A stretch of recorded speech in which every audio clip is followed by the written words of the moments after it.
기도드리겠습니다. 하나님 아버지 단기 선교 간증을 하게 해주시고 또 여기 단에 세워주심에 감사드립니다.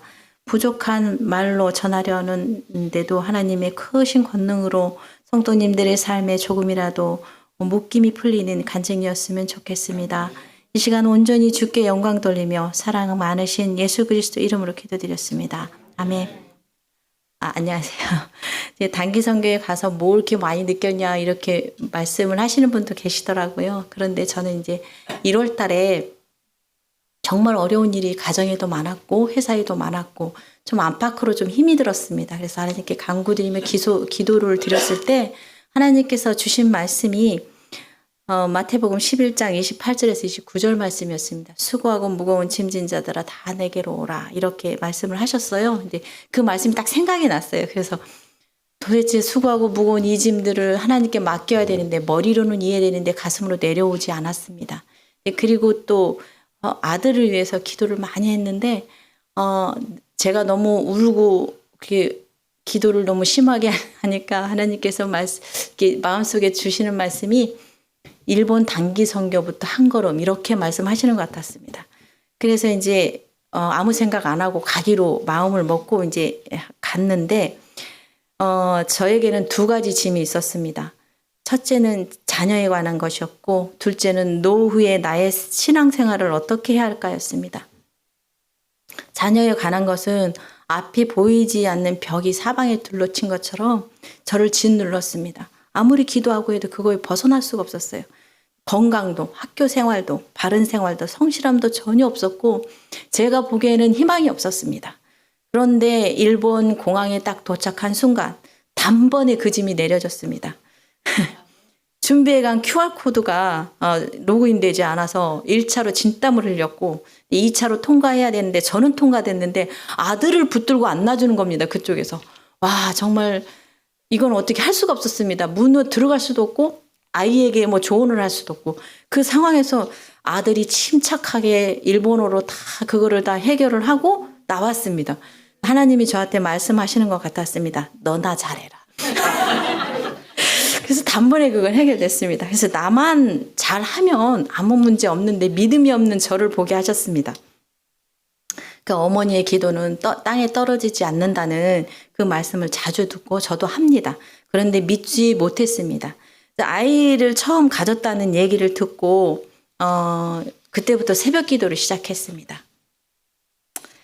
그리고 이 어머니들도 자매님들도 모두 다 어머니입니다. 헤어져 있거나 같이 기거를 하거나 동일하게 은혜를 입히는 하나님을 믿으시기 바랍니다. 저는 도마와 같이 보여줘야 믿는 믿음을 가진 연약한 자입니다.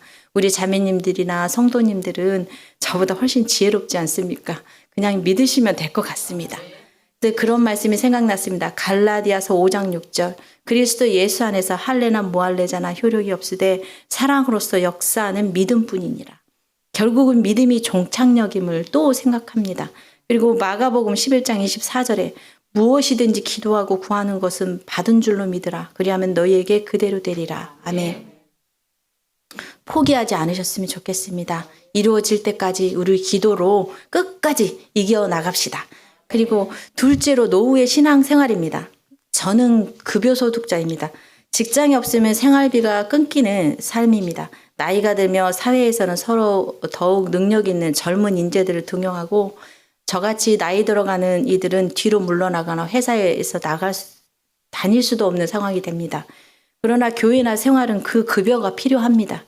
그래서 소득이 줄어들고 나이가 들어가는 저에게도 어떻게 해야 될지 지혜롭게 살아가는 수 있는 방법이 없을까 하고 그 고민이 가장 큰 짐이었습니다. 그것을 이제 3박 4일간 일본에 계신 이소가이상과 여러 목사님들을 여러분을 통해서 알게 됐습니다. 도착해서 저녁을 먹고 도쿄타에 가서 구경을 하는데 특이하게 나이 드신 분들 사이에 젊은 대학생이 한 분 계셨습니다. 내려와서 이제 이야기할 기회가 있어서 담소를 나누고 질문을 했는데 이곳에 더러오느냐고 질문을 했습니다. 그래서 그 젊은이가 그렇지 않다고 특별한 일이라고 저에게 이야기해 줬습니다.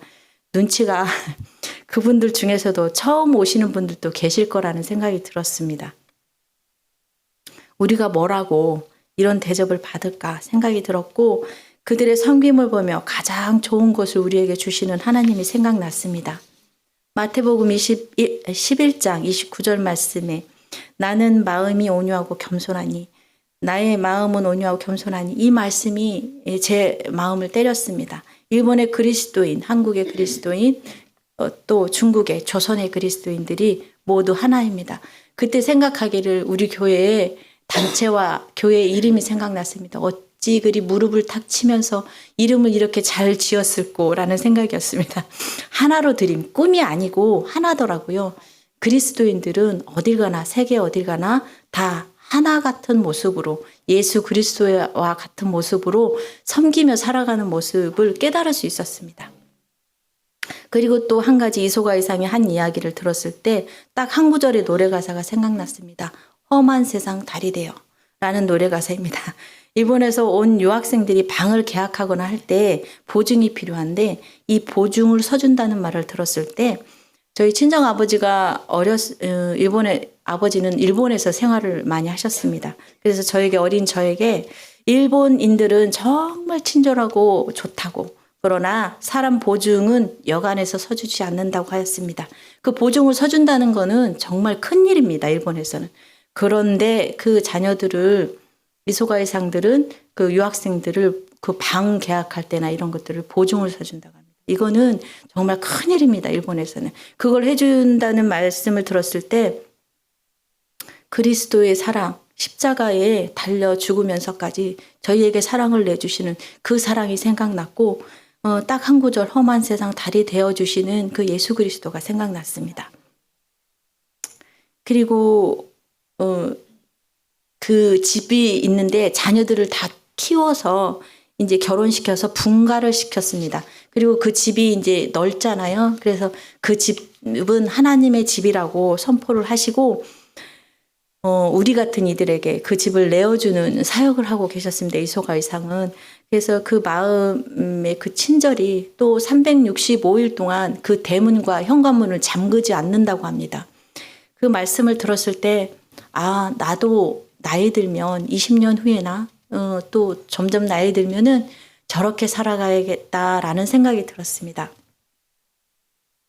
많은 생각을 하게 되면서 그래 다 내어주는 예수 그리스도를 닮아가는 우리이지 않을까 싶습니다. 그리고 마지막으로 어느 목사님이 그러셨습니다. 아침 저녁으로 예배 드리면 됐지라고 이제 예배 드릴 수 있음에 감사하고 그렇게 살아보려고 합니다.